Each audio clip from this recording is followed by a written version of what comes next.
Amerika Serikat yang merupakan musuh bebuyutan Cina dan Rusia, rupanya kini tengah melirik Indonesia sebagai salah satu sekutunya. Persaingan dagang dan militer antara Amerika Serikat dengan Cina dan Rusia membuat negeri pamansa mempertimbangkan Indonesia sebagai bagian dari sekutunya. Amerika Serikat sendiri saat ini telah membayang-bayangi Indonesia dengan sanksi kasar jika membeli jet tempur Su-35 dari Rusia. Tapi di satu sisi, Amerika kini tengah dibuat galau oleh Indonesia gara-gara drone MQ-1C Grey Eagle yang hendak dijualnya. Dilansir dari Politico, jika Departemen Luar Negeri Amerika Serikat sedang mempertimbangkan penjualan drone MQ-1C Grey Eagle. Karena saat ini permintaan Jakarta soal drone tersebut telah dikonfirmasi oleh 3 pejabat di pemerintahan Amerika Serikat. Walaupun adanya konfirmasi tersebut, belum tentu bahwa drone Grey Eagle akan dijual ke Indonesia, karena dalam tahapan penjualan, Indonesia harus melewati beberapa proses. Proses tersebutlah nantinya akan dibahas oleh Kongres Amerika Serikat, apakah nantinya layak jika drone Grey Eagle dijual ke Indonesia.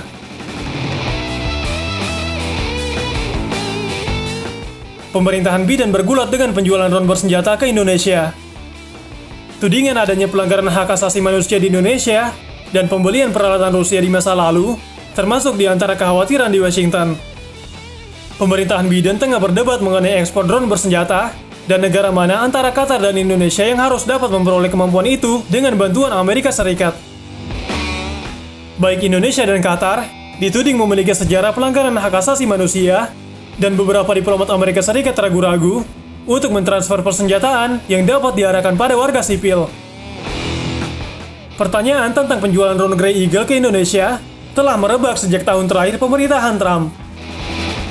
Ketika ditentukan bahwa kemampuan pertahanan negara sebagai bagian dari strategi Indo-Pasifik yang lebih luas memerlukan kemampuan drone untuk mendukung keamanan maritim penjaga pantai dengan angkatan laut.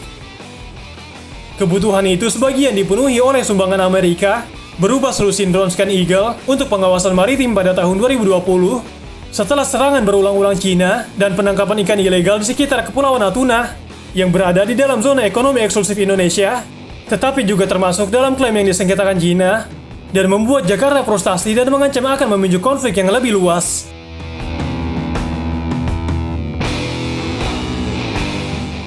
Drone bersenjata MQ-1C yang lebih besar akan mewakili peningkatan besar dari Scan Eagle yang tidak bersenjata, yang dapat terbang selama sekitar 18 jam dan pada ketinggian 19.000 kaki. MQ-1C dapat bertahan di udara hingga 25 jam pada ketinggian 29.000 kaki dan dapat membawa lebih banyak bobot untuk paket pengawasan atau 4 rudal Hellfire. Namun ada kekhawatiran bahwa menjual drone yang mampu membawa rudal ke Indonesia, bahkan jika Washington tidak mempersenjatainya, dapat menyebabkan Indonesia membeli rudal dari Cina atau Rusia dalam upaya untuk memasukkannya ke pesawat Amerika. Laporan menunjukkan bahwa Jakarta telah membeli rudal AR-2 udara ke permukaan dari Cina untuk mempersenjatai drone CH-4 buatan Cina. Sementara Jakarta dan Beijing memiliki hubungan yang tegang seputar hak penangkapan ikan, hubungan penjualan pertahanan mereka yang kecil masih menjadi perhatian Washington, seperti halnya ketergantungan berkelanjutan Jakarta pada Rusia untuk senjata, termasuk potensi untuk membeli pesawat tempur Su-35.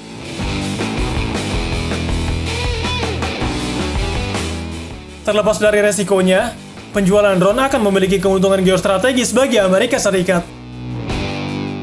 Ketika Washington mengalihkan fokusnya dari Timur Tengah ke kawasan Indo-Pasifik, Indonesia telah muncul sebagai sekutu strategis dalam persaingan dengan Cina. Penjualan drone bersenjata dengan kemampuan pengawasan yang signifikan akan membantu membangun hubungan militer itu dan berpotensi mencegah pembelian drone serupa oleh Indonesia dari Cina, Rusia atau Turki yang semuanya memproduksi pesawat tidak berawak canggih.